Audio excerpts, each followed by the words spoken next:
I'd like to invite representatives from the Contractor State License Board to come forward.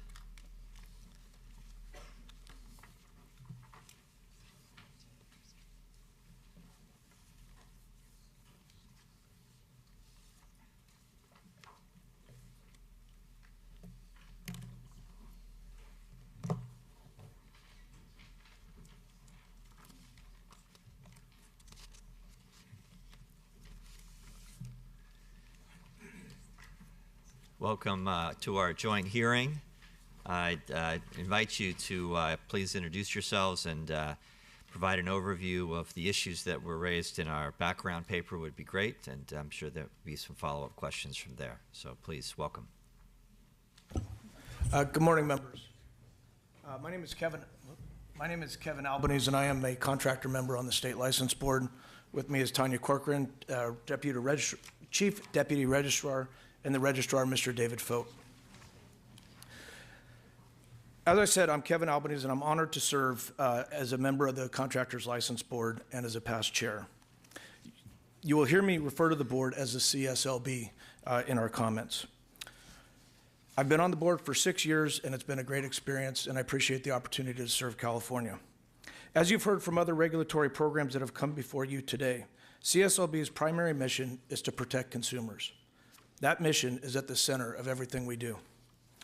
Our budget for the current fiscal year is approximately $67.5 million, and CSLB is entirely funded through our license fees. We license contractors in 44 different classifications. The newest classification is for asbestos abatement contractors, and that was established in January of 2015. CSLB develops, maintains, and administers 46 different licensing exams at 8 test centers throughout the state, last year administering over 51,000 exams. In 2018, we received more than 31,000 license applications, and today there is about 285,000 licensed contractors in the state of California. To streamline the application process and reduce processing times, since 2016, CSLB has launched 21 online forms and fully automated our online submission option for workers' compensation and general liability insurance. In addition to licensing, we protect consumers by enforcing the state's contractor license laws. Our enforcement efforts assist consumers in addressing problems during a contracting project. In any given year, we conduct approximately 20,000 investigations against licensed and unlicensed contractors. Approximately 3/4 of those start with a consumer complaint. In fiscal year 2017 to 18, our investigations led to more than $23 million being returned in restitution to consumers in the state of California. In 2015, we created a solar task force to address an increase in consumer complaints involving the solar industry. We have worked and continue to work closely with the industry and legislature to address many of the issues raised in those complaints. Our enforcement efforts also include work with local and state partners to investigate licensed and unlicensed contractors in the underground economy. We often seek administrative, criminal, or civil sanctions for violations of law. Administrative actions include citations as well as accusations to suspend or revoke a contractor's license. In 2018, the legislature authorized CSLB to begin using a letter of admonishment to address less egregious violations. More egregious cases are forwarded to local district attorneys for possible criminal prosecution. In addition to licensing and enforcement, the third component of our consumer protection mission is education. This past year, CSLB launched a new website feature that allows consumers to download a personalized list of licensees who work in a specific trade in a particular geographic area. That work was required by AB 2486, enacted in 2016 by Assemblymember Baker. We are proud to say that in an effort to better aid disaster survivors around the state, we finished that project 1 year early. The CSLB website also includes contractor licensee information, including details about administrative actions, as well as guides, pamphlets, videos, and other materials for consumers, along with a variety of information and services for our licensees, applicants, insurance companies, and building departments. CSLB also maintains an automated toll-free phone number where much of this material, including licensee information, is available. We staff a full-service call center during business hours on Monday through Friday And in 2018, our staff answered more than 137,000 phone calls. Finally, I want to briefly note that responding to the disasters that have devastated parts of our state, particularly over the last year and a half, has been a very high priority for the CSLB. CSLB has and will continue to dedicate significant resources to make sure survivors aren't victimized during the repair or rebuilding process by unlicensed or unscrupulous contractors. We remain committed to providing information and resources to contractors as well who want to work in those areas. Joining us as well is Marla Richardson, the chair of the License Board. And that was the conclusion of our opening statements. Would you like us to go right into the 4 issues, or would you like to answer questions? No, why don't you go right into the issues? It'd be great. Okay. Go ahead. Good.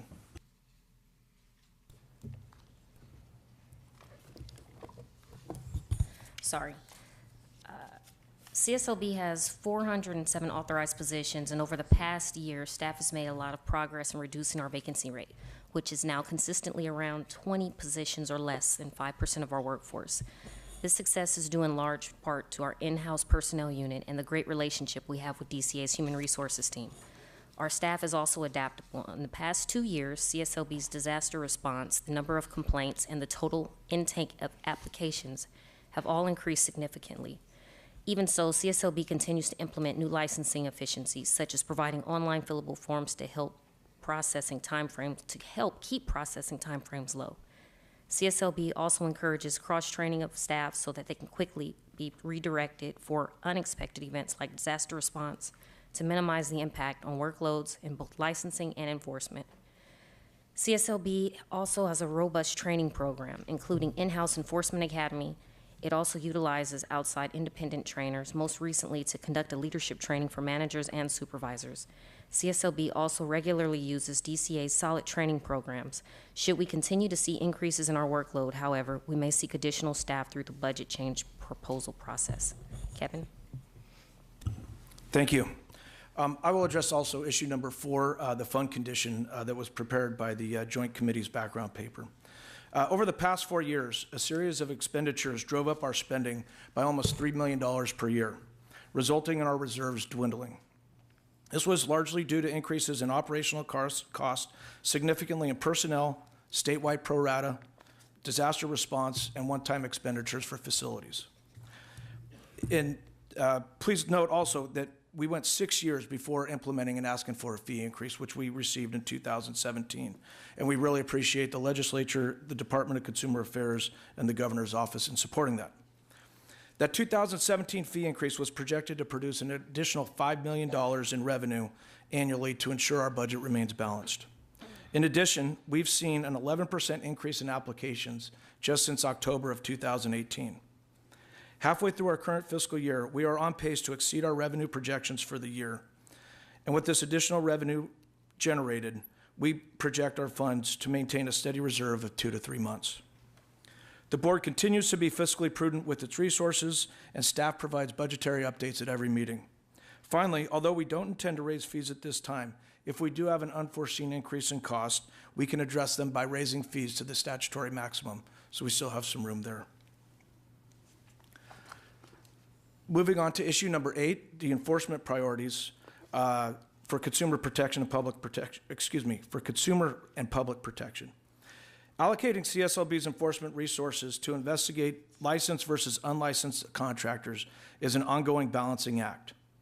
Our activities include reactive enforcement efforts, which includes responding to and investigating complaints coming in from the public, and proactive enforcement, which involves sweeps of active construction project sites and undercover stings to ensure compliance with license laws.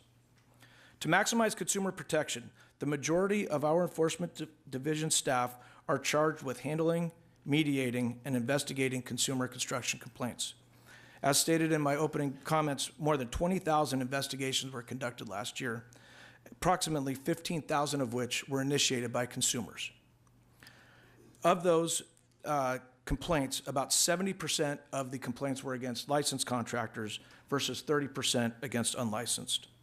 We believe our current allocation of enforcement resources is appropriate, and we annually review our enforcement priority matrix established in 2013 to prioritize and ensure that we're investigating complaints that involve either immediate threat to public safety, criminal activity, or widespread victimization of vulnerable populations.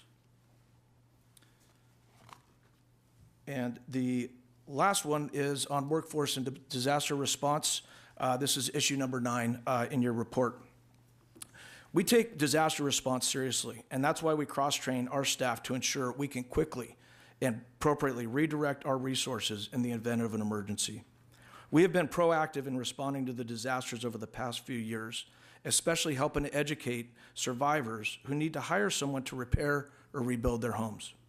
CSLB has posted hundreds of disaster warning signs in disaster zones throughout the state, including Butte, Lake, Los Angeles, Mendocino, Napa, Orange, San Diego, Santa Barbara, Shasta, Sonoma, and Ventura counties.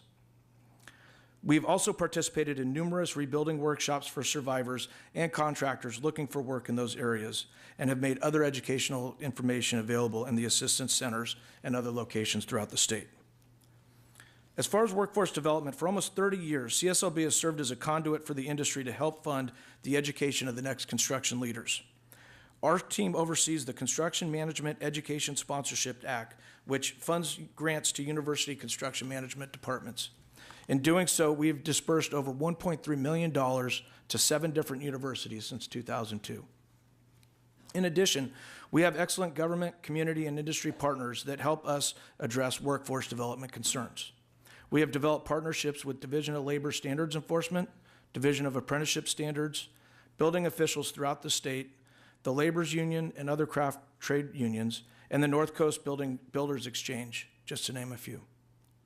Beginning in November of 2017 in Northern California, and subsequently in February of 2018 in Southern California, we have held monthly licensing workshops in both English and Spanish to assist individuals seeking licensure. We have held 44 of those workshops since 2018, and 1,586 people attended. In the past, we've also partnered with several day labor centers and the Mexican consulate to present the same information to potential applicants. Moving forward, we plan to expand these applicant workshops by including presenters from Division of Apprenticeship Standards and the Employment Development Department to address workforce shortages, increase in licensed contractors available to the public, and ensure compliance with employer responsibilities. In addition, we sought out non-governmental venues to hold workshops. Labor's Union has kindly offered their locations for workforce development efforts in this effort. As a way to encourage more participation in these workshops, enforcement staff communicate workshop details to unlicensed contractors they meet. We will continue partnering with local building officials to hand out materials at unpermitted construction sites where staff suspect unlicensed contract work is occurring. And that concludes our prepared remarks. Thank you very much. And to you, Mr. Albanese and Ms. Richardson, thank you for your service on our commissions. Members, are there questions? Chairman Love. Thank you very much. I had heard a number of counties to which sitting committee members here represent many of those counties as well. In the report, you referred to reciprocity as well with respect to other states and waiver of examinations. Have you seen that utilization with respect to some of the disasters at all?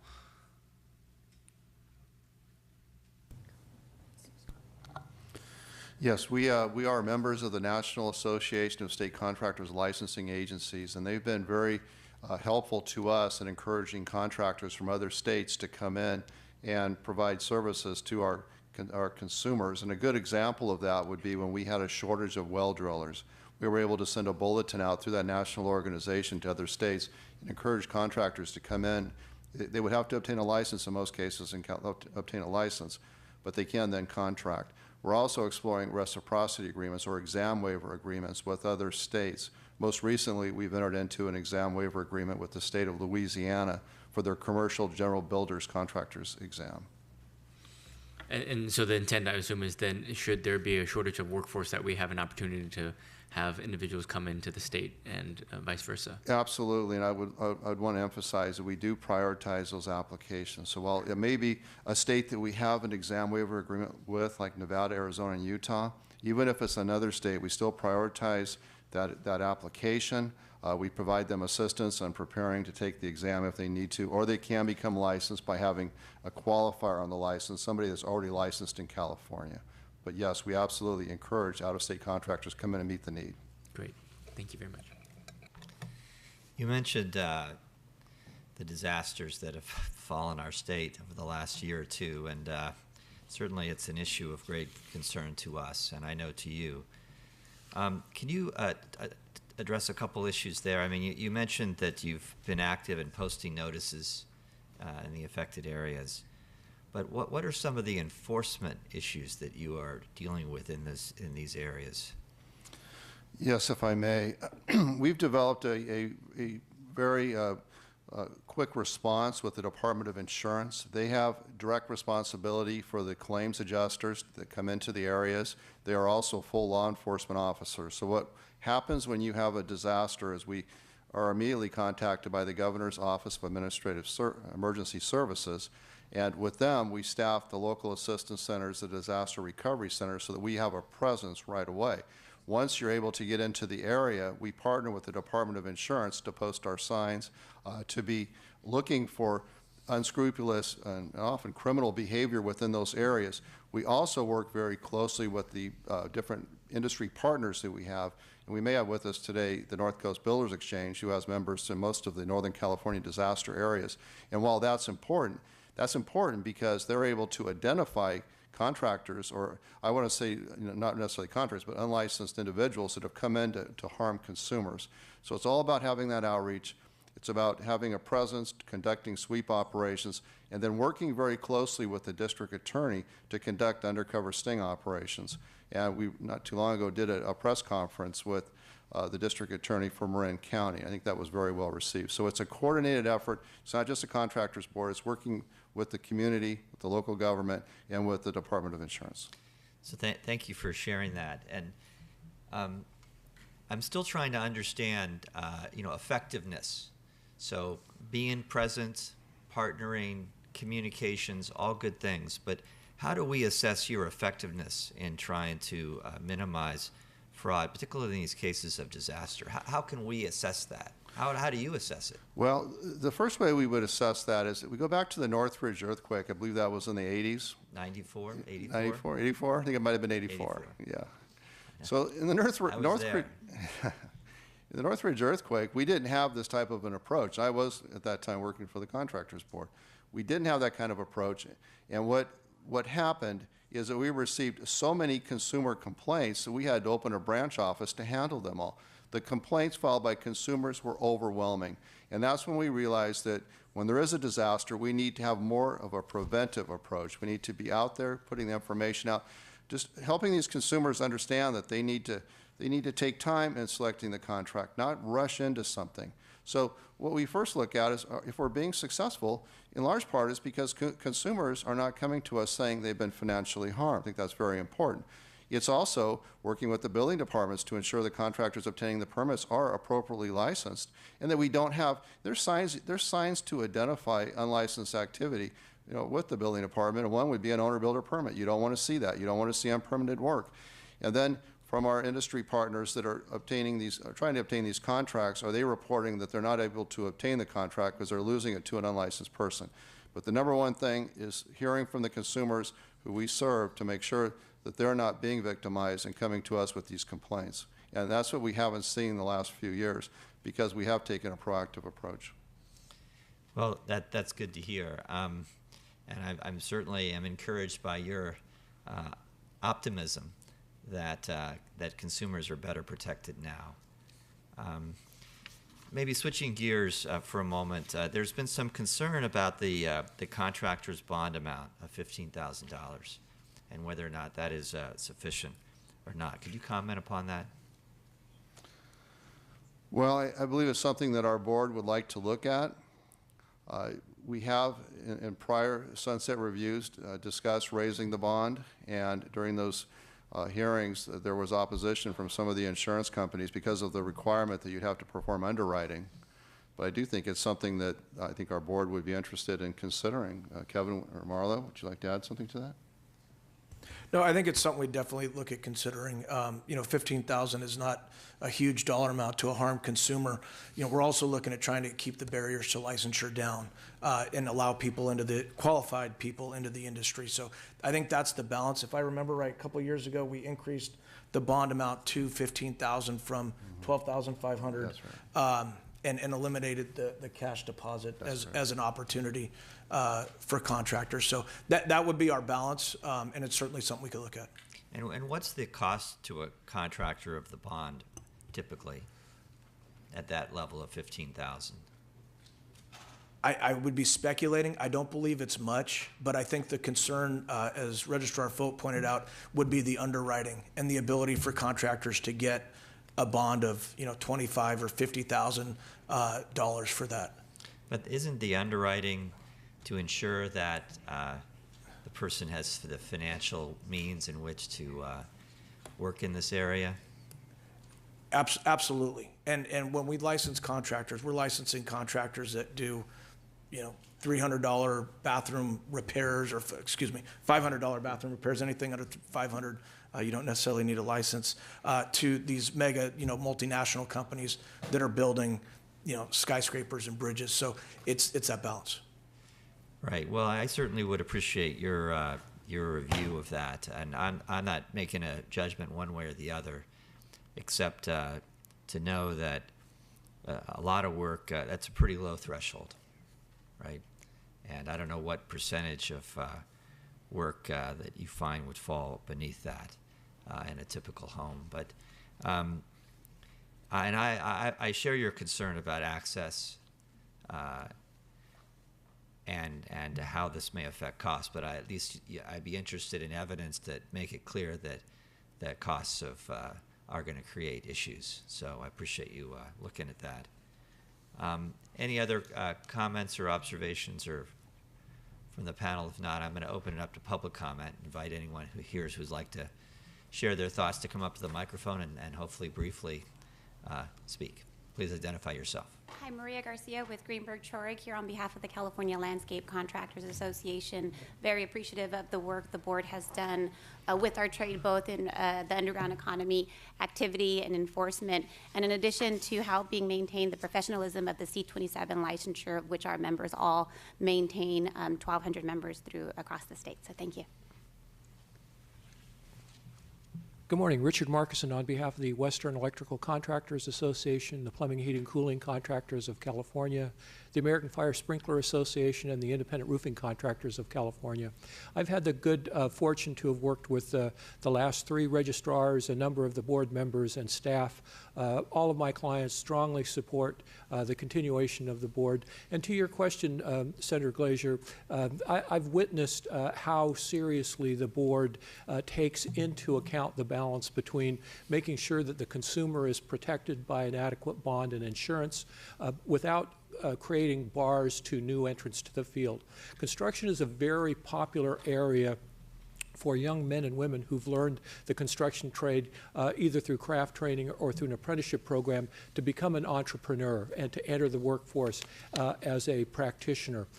And so it is very important that we have that balance that the board has been following, that we not create barriers to those young men and women that wish to start their own contracting business. And I would point out that consumers, particularly if a very large project is being undertaken, are certainly free to insist that their contractor have higher levels of insurance to protect them from risk. Hopefully, when we're talking about very large home remodeling projects in the hundreds of thousands of dollars, they're more sophisticated and would understand the importance of ensuring that their contractor has adequate liability protection. We appreciate you. Thank you. Mr. Chair, members, Phil Vermeulen, representing the Flasher Barricade Association. I have been actively working with the Contractors Board on behalf of the construction industry since 1981, have worked with quite a few registrars and quite a few staff through the years, and I've got to take my hat off that I think that they're finally at a point where they're really doing well. We have a lot of challenges. The underground economy is huge. We've got to address that. They're literally eating the lunch of the legitimate contractors in the state, and we've got to roll up our sleeves, come out with other ways of enforcement, after these types of peoples. But I think the license board is doing an excellent job. In terms of the bonds, you were talking about the $15,000 bond. You may not know this, but the actual amount that the consumer can claim out of that bond is only $7,500. So you may have a $15,000 bond, but the actual amount is far less than that. And I think that does need to be looked at. There is the other thing about balance as well that I have a concern about. We want to open up and figure out a way to get as many people licensed as possible. We don't want to chill that, but on the other hand, we want to make sure the consumer is protected. So it's one of those balance types of things that we have to go in with both eyes open and try to figure out ways to go address this to help the consumer. With that, thank you very much. Thank you very much. Good morning, Mr. Chair and members. Damon Conklin with the Sacramento Regional Builders Exchange and our affiliated exchanges of California and North Coast as well as Central. We want to echo the previous comments and want to applaud CSLB. Their registrar and the commissioners and the staff have always been open, collaborative, and helpful in increasing the professionalism of the industry. Also, a hat tip to the staff in their efforts to work with us to create smart forms and increase efficiency and effectiveness in the turnaround period of processing workers' comp certificates. So again, we want to thank the fine work that the Commission and the Registrar has been doing. Great, thank you very much. Any other public testimony this morning? All right, seeing none, we're going to close that aspect of our hearing and bring the matter back. Colleagues, any further follow-up questions? Any closing remarks you'd like to make? No, thank you for the opportunity to come and present to you, and we look forward to extending the sunset. Thank you. Well, thank you. And I did check my data, and 1994, I guess, was the Northridge earthquake. And I'm glad that we've made progress since then. You know, one of the outgrowths of the fires in the north and in the south is learning that our homeowner insurance policies have been inadequate, that they really didn't cover the replacement cost that many people expected. And we experienced that same dilemma in the car insurance space of whether or not the minimum coverages that we in the state require really are enough. And of course, the same issue is coming up here. And it is a challenge to find that balance, but we have to keep working at it. And circumstances do change, and our experiences change. And we do know of a lot of problems out there. I mean, that's why you guys are so active in the work that you do, because there's a lot of people engaged with contractors. And most of them do their jobs extraordinarily well and are terrific, but there are those bad apples out there that aren't, and many that aren't even licensed. So we have to keep striving to try to do it better, and I encourage you to continue to give it some thought. Thank you for working with our respective staffs on the issues that have been raised, some of which we didn't ask you to address but are there as well. And with that, Chairman Lowe, I think we're going to close this panel and turn the gavel back to you.